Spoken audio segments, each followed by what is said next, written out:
Mesdames et messieurs, bienvenue dans ce journal sur Ouélé FM. Au sommaire, la 13e conférence de gouverneurs à Bandundu-Ville, les démantèlements d'un réseau de trahisons au cœur du Grand Katanga, le vernissage de l'édition spéciale de mars 2026 du magazine The Best Influence Magazine par l'honorable Grace Neema. Voilà pour les titres de l'actualité. Conférence des gouverneurs devant les chefs coutumiers de l'espace Grand Bandundu. Le chef de l'État Félix Tshisekedi les a conviés à la vigilance. Dans son adresse, il a déclaré « Ce que nous croyons être les dirigeants du Congo étaient en réalité des étrangers au service d'intérêts étrangers chargés de tuer des Congolais et de les maintenir dans la servitude. Aujourd'hui que notre pays est sur la voie du développement, leur maître s'agite et devient comme un faux reportage.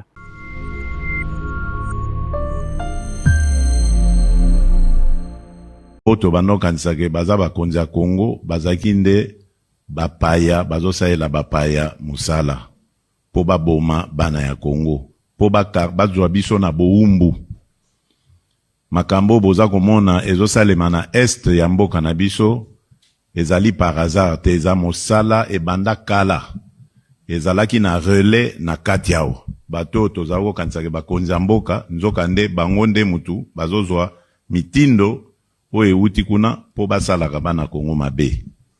Yango nasengi na bino bofungola miso pe boyebisaka bana mboka nyonso baza vigilant. Mouvement nyonso ya suspect bokomona ezala epai ya Congolais ezala epai ya mopaya bo signale yango na bakonzi batala ndenge nini bako kende nango de sorte que to batela mboka na biso.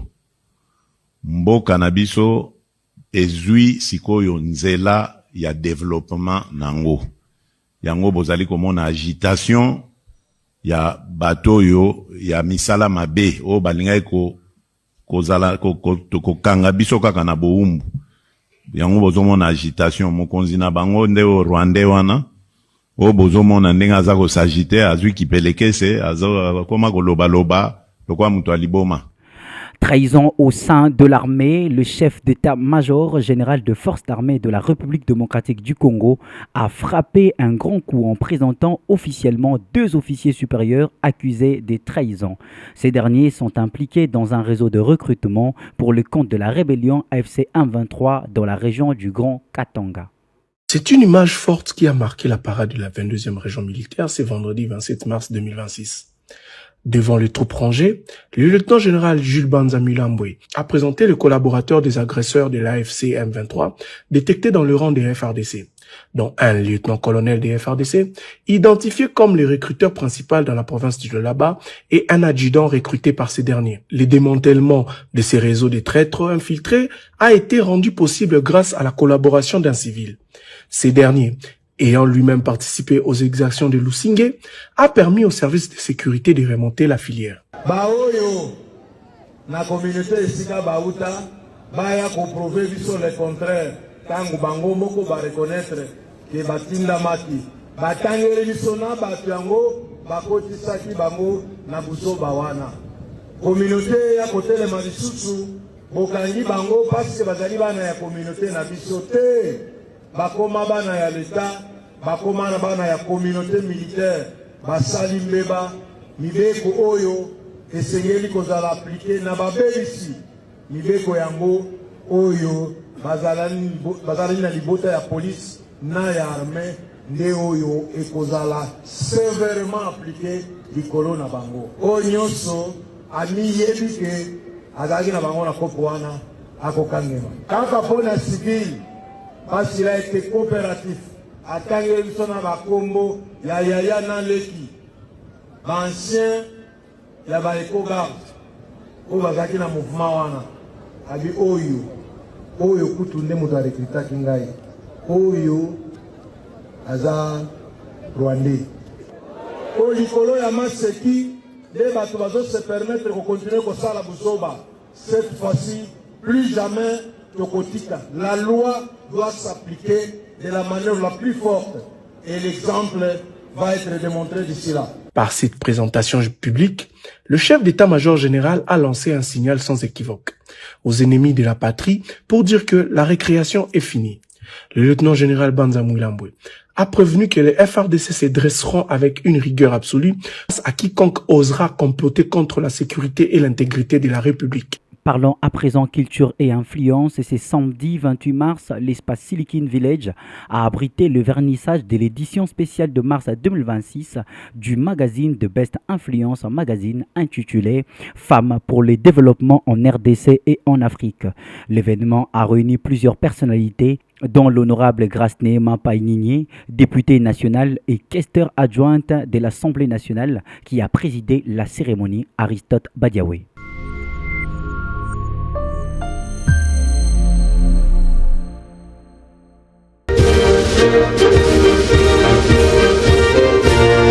Élu à territoire d'Ango, honorable Grassoné Mapainini, présente la activité à vernissage, il y a un nouveau magazine de Best Influence, mise en page de garde, sous la plume Yandeko Kalonji. C'est à toutes les femmes, pas seulement de Kinshasa, mais de toute la République. Je pense à cette femme qui est au fin fond du pays, injustement violée, tuée parfois, obligée même de quitter ses enfants, prise en otage. Que les contenus de cette magazine aillent jusqu'au fin fond. C'est pour aussi leur conscientiser à se rendre compte que Congo appartient à tous. Merci. Tomonaki ba participants et à ba catégorie nyonso, c'est-à-dire ba députés nationaux et provinciaux, ba corps diplomates, pe bato ya boigna. Assemblée nationale lors d'une plénière tenue le 27 mars au Palais du Peuple sous la présidence d'Emebodji Sangara, 3 propositions de loi ont été déclarées recevables. Elles portent notamment sur la réforme du Code de la famille, la gestion du portefeuille de l'État et la transparence de la vie publique. Ces textes ont été envoyés en commission après des débats nourris, marqués par l'intervention du député Patrick Matata Makalamba, qui a plaidé pour une loi réaliste et adaptée aux réalités congolaises. Reportage.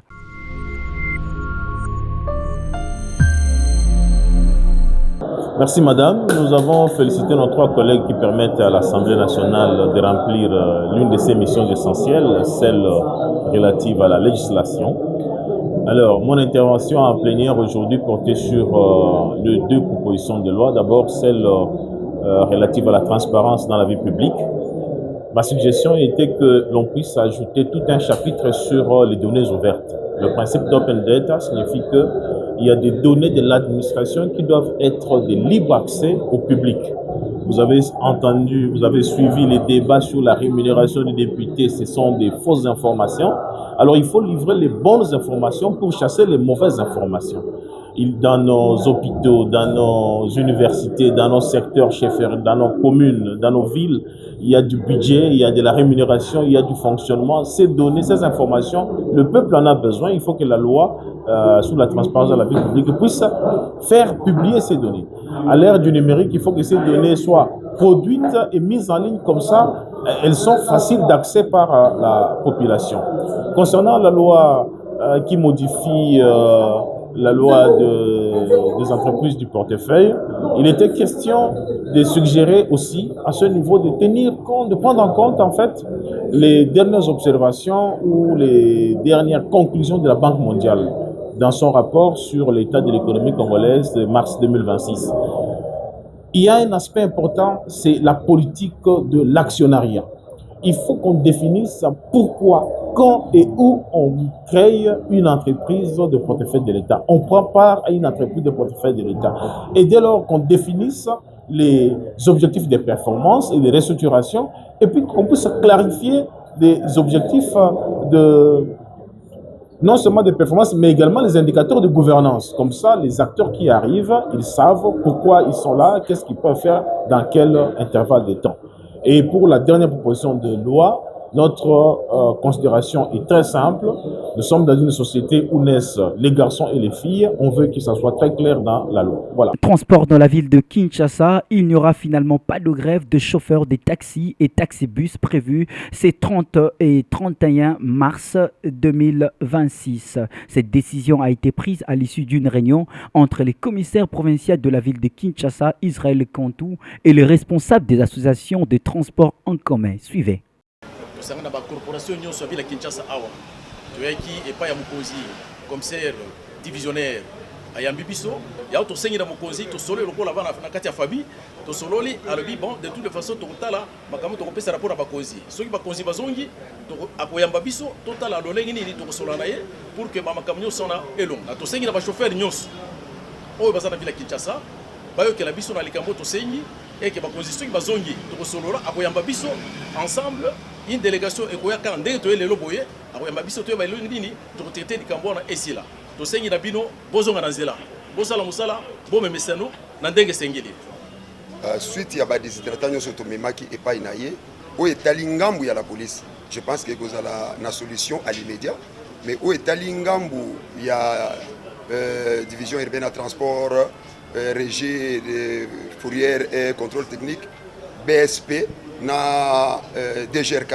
je pense que l'air mokonzi ya Engumba ou alansaki mission l'air akoya masolo et continuer mais quant aux grèves oyo ezalaki prévu le 30 et le 31 lokola masolo eza nanu na nzela tozoloba bakumbi bosala mosala tokosengaka na bandeko na ngai mokolo ya le 30 na le 31 grève eza te tosala mosala na ndenge elongo bani barecommandation eselemi mokonzi akokomisa makambo epai ya gouverneur de la ville de Kinshasa pour que to continuer masolo parce que masolo na biso ndenge tosololi totali sécurité ya mboka totali makambo nyonso oyo baparamètre ezali kosala yango tosengi na biso nyonso tozala calme masolo ezali kocontinue tokokutana na na gouverneur mikolo ezali koya po tozala basolution na baproblème nyonso oyo ezali kotungisa biso. À travers cette initiative, ils ont exprimé leur amour, compassion et leur reconnaissance envers ces patriotes qui se sont sacrifiés pour la nation. Reportage Pichuna Matoto Mbadou, correspondante Ouélé depuis Bunia. À Bunia, 2 élèves du complexe scolaire Sarang ont posé un geste de solidarité envers les militaires blessés. Ce vendredi, ils se sont rendus au pavillon militaire de l'hôpital général de référence pour leur apporter vivres et non-vivres et réconfort. À nos militaires blessés, nous exprimons notre profonde reconnaissance. Vos blessures témoignent de votre courage, de votre sacrifice et de votre engagement pour la paix et la sécurité. La nation ne vous oublie pas. Vous avez donné une part de vous-même au service de la patrie. Votre bravoure, force de notre respect et votre résilience inspirent toute la communauté. Dans leurs mains, des sacs de riz, du sucre, du savon et du détergent, symbole de compassion et de soutien à ces moments difficiles, selon le révérend pasteur Mungurom Moukou, responsable de la Fédération de familles pour la paix mondiale et l'unification. Cette initiative s'inscrit dans le cadre du cours d'éveil patriotique destiné à inculquer aux élèves le valeur de citoyenneté et de solidarité. Il faut protéger votre nation, devenir de vrais patriotes, contribuer pour l'épanouissement de la nation et soutenir votre nation. Et concrètement, c'est ce que nous sommes venus faire ici à l'hôpital général de référence de Bunia, pour les aider quand même à soulager un peu leurs souffrances, leurs difficultés. C'est le fruit des efforts sacrificiels des enfants. Eux-mêmes se sont mobilisés pour contribuer, pour venir assister à leurs parents. La journée s'est achevée par une action de Salongo, ce mouvement citoyen de nettoyage des espaces publics afin de contribuer à la préservation d'un environnement sain, une manière pour ces jeunes de joindre la parole à l'acte en alliant patriotisme et responsabilité sociale.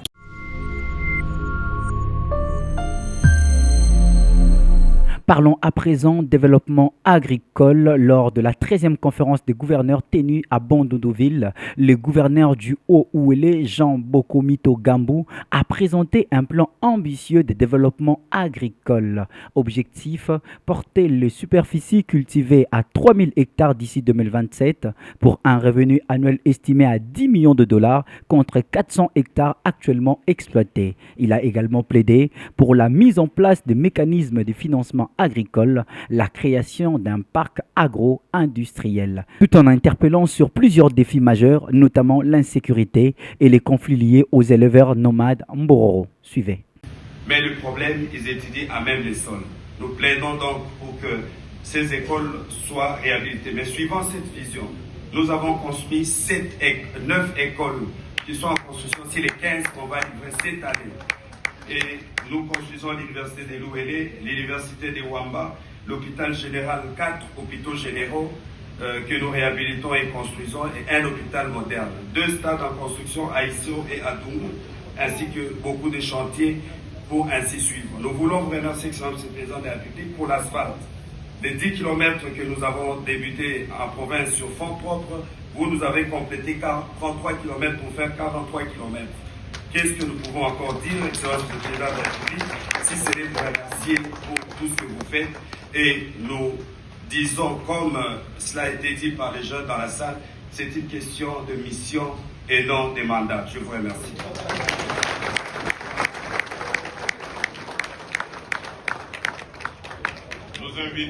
Projet Kakobola avec un coût estimé à 55 millions de dollars pour le barrage et 41 millions pour les lignes de transport. Le projet se positionne comme un levier majeur de développement économique pour la province du Kwilu. Les détails avec le ministre Molendo Sakombi. Suivez.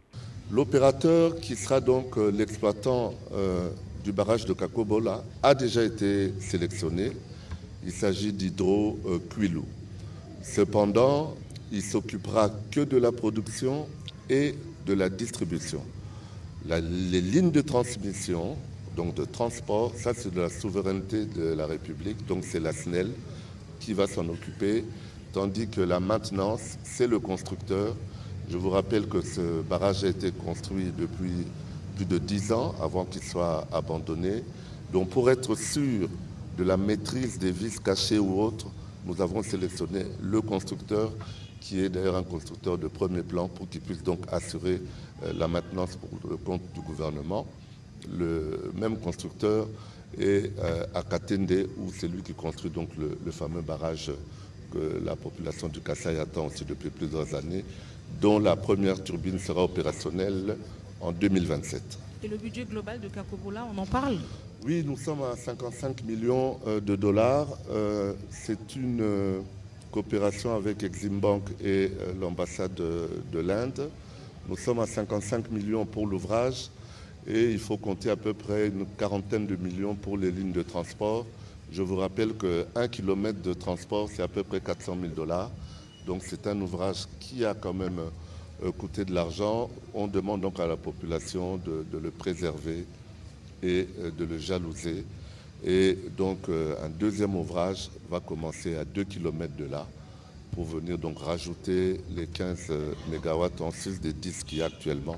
Donc dans les 2 ans, la province du Kwilu aura vraiment l'énergie qu'il lui faut pour développer ses industries, les transformer et donc desservir tous les ménages, les communautés. Et je dis tout à l'heure que tout ça va changer l'écosystème. C'est toute une province qui va se réveiller et les hommes d'affaires, la FEC locale est déjà en train de s'affairer pour lancer des unités de production qui va donc absorber toute cette énergie. Le 29 mars 2026, la Fondation Melrose Pandi FOMEP a clôturé le mois de la femme avec ses membres dans la commune de Massina. Cette activité a été marquée par des échanges sur l'autonomisation de la femme et son rôle dans les développements de la société. Les organisateurs ont réaffirmé leur engagement en faveur de droits de femmes. Suivez. En fait, le but de l'activité d'aujourd'hui, nous sommes là pour clôturer le mois de la femme. Le mois de mars, comme on l'a dit, nous sommes venus en tant que fondation, en tant que femmes politiques, comme vous voyez là, le charme du parti CP. Nous sommes venus clôturer le mois de femmes pour ne pas être long, pour ne pas être exagéré. Alors nous sommes venus remettre le pain aux mamans qui se sacrifient par rapport à la fondation, parce que nous sommes une fondation. Voilà le but de notre activité d'aujourd'hui. En fait, je demande à tous les membres de la fondation, en fait la fondation ne parle seulement pour les femmes. Aujourd'hui vous avez vu les femmes parce que c'est le mois de la femme. Et la fondation, c'est pour tout le monde. Alors tous les membres de la fondation, je demande, comme notre slogan le dit, amour, discipline et travail. Travaillons pour la fondation, participer dans des réunions donner les idées pour faire évoluer notre fondation. C'est la fin de ce journal. Merci de l'avoir suivi sur Ouélé FM. À très bientôt pour une nouvelle édition. Restez branchés sur votre fréquence numérique Ouélé FM. Merci.